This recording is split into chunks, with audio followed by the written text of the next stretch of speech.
Hi, Mickey from Flipping Spain here. I want to talk to you today about a little town called Ezcaray, which is in La Rioja. It's about an hour away from Logrono by car.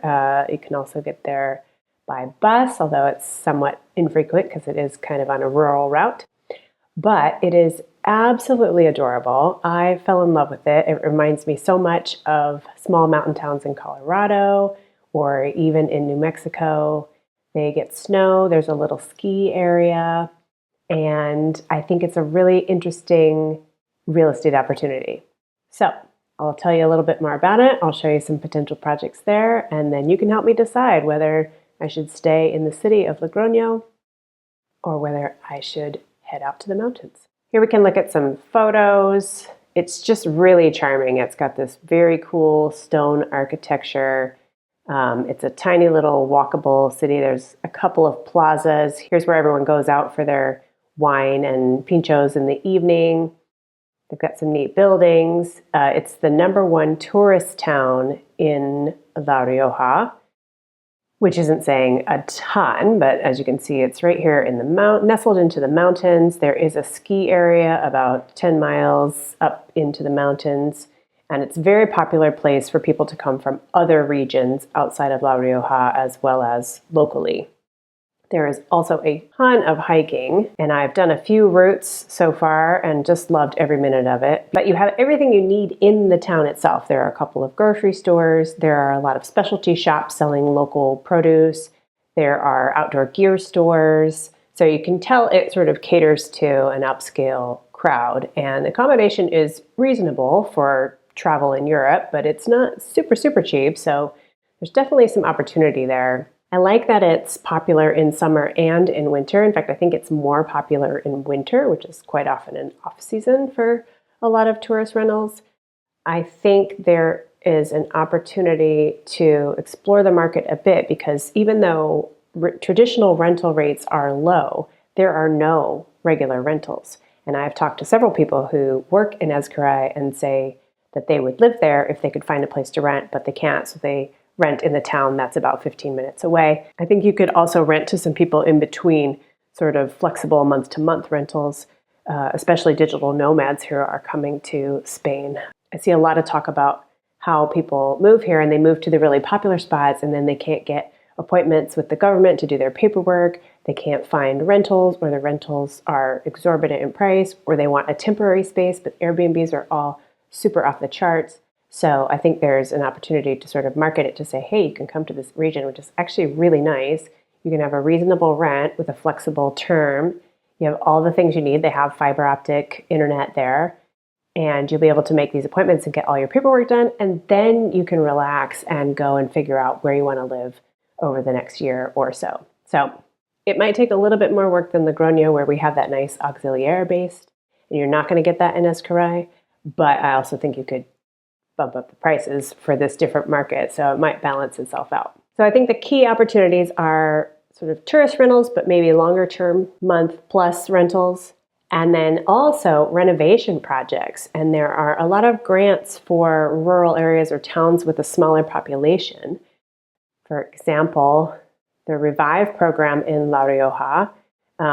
Sadly for me, it's for young people up to 45 years of age, which I'm just a little past, so I can't do it, but I might find other investors or partners who want to. Ezcaray falls into the 2,000 to 5,000 person population, so you can only get 20% of your project to a maximum of $20,000, but still that's 20% of your project. So there are some interesting opportunities to look into in places like this. For example, I looked at this terraced house, this whole building here. It's 3 floors. The bottom is commercial, and you could keep it commercial and have a nice mixed-use building, which I'm a fan of. You can rent it out as an office. You could rent it out as a bar or something. However, I'm not a huge fan of having a bar downstairs and then tourist rentals or flats upstairs because they do stay open quite late, even in a small town like this. But you do have that opportunity to rent it as an office or a pop-up space or something like a yoga studio that wouldn't be noisy and disturbing.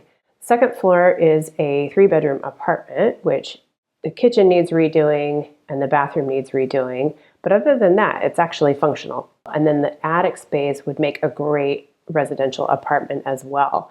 It does need a lot of work, but it's also something that could be done down the line. The real bonus with this property is it has this garden out back. It doesn't look like much now, but there are 2 toilets in that building to the right, and theoretically you could build on top of that as well. So you could expand either of the apartments or make a nice terrace for the upper floors and then have the access to the backyard be from the lower floor. There's a lot of potential there. Now, this building has been sitting on the market for 5 years with no offers. Clearly, it is way overpriced, but the market is shifting a bit. So it's just really interesting. It's the kind of project I like to do. Might be a bit much for me to sink my teeth into for project number 1 here in Spain, but it's definitely on my list. So I'll just show you an example project. This I found really interesting. So I went and saw this apartment. It's listed at $70,000.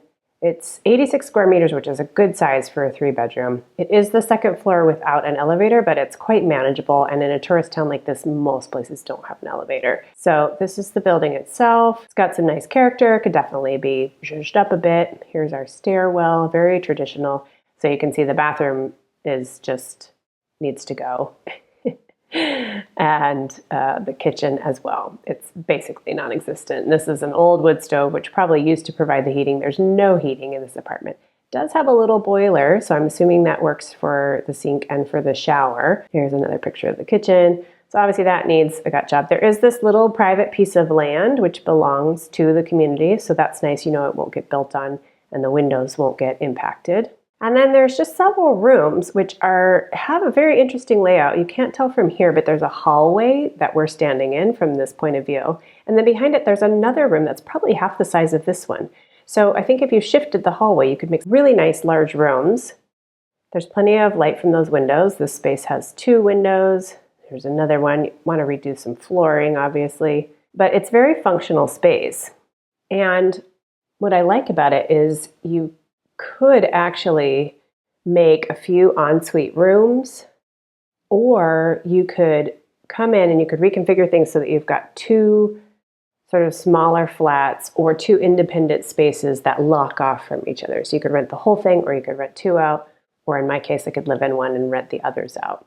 So I think there's a lot of opportunity there. Then when you realize that the upstairs is also for sale, here we have this 3-bedroom penthouse. That's a generous use of the word penthouse. It's hard to tell the layout from here, and it's not perfect, but everything is exterior.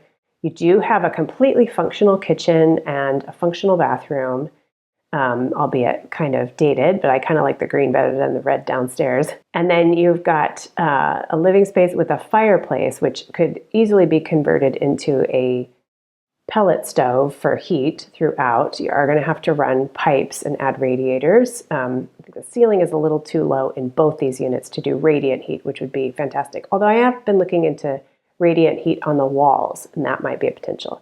So you've got 3 decent-sized bedrooms. You've got a kitchen and a living room and a bathroom upstairs. And of course, they connect via that internal staircase. If you bought both of them, I think there's opportunity there to connect them. You could make 2 side-by-side duplexes, or you could make it just one big large flat and then utilize that internal stairway space. There's also a storage unit next to the one in the attic space, and I would want to get my hands on that so that I could either expand the upstairs or then make 4 apartments, 2 on the top and 2 in the middle. This is only for sale for 40,000 euros.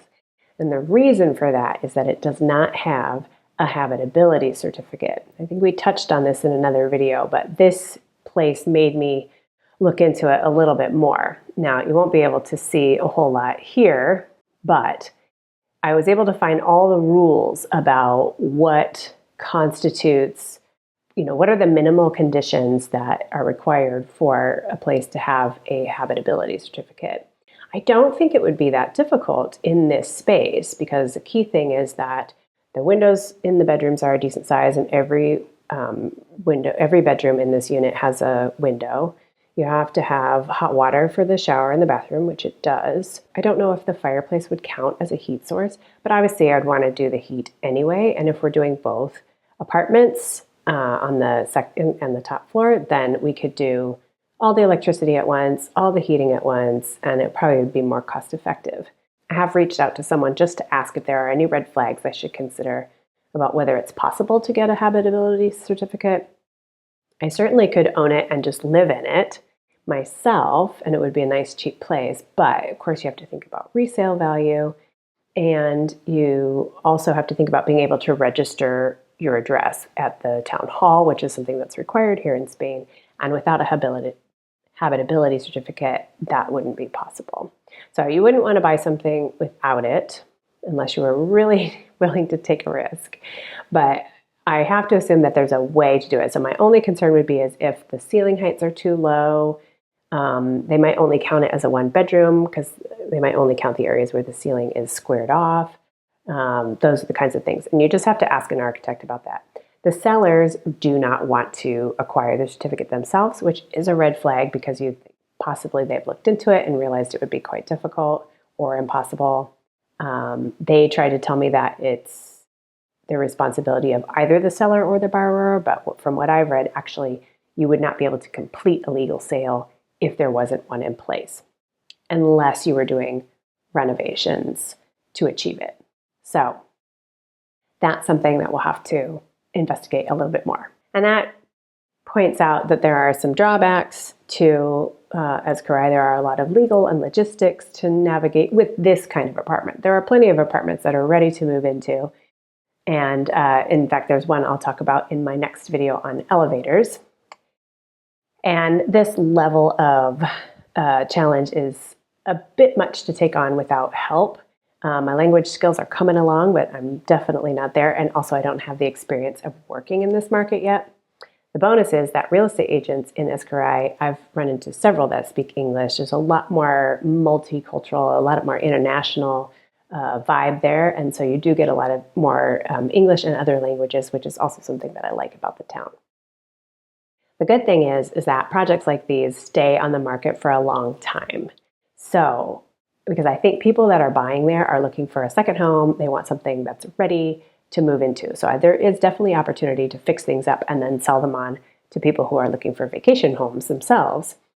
But the good thing is that since they sit on the market, they will be there when I have the experience and I'm ready to take something like that on.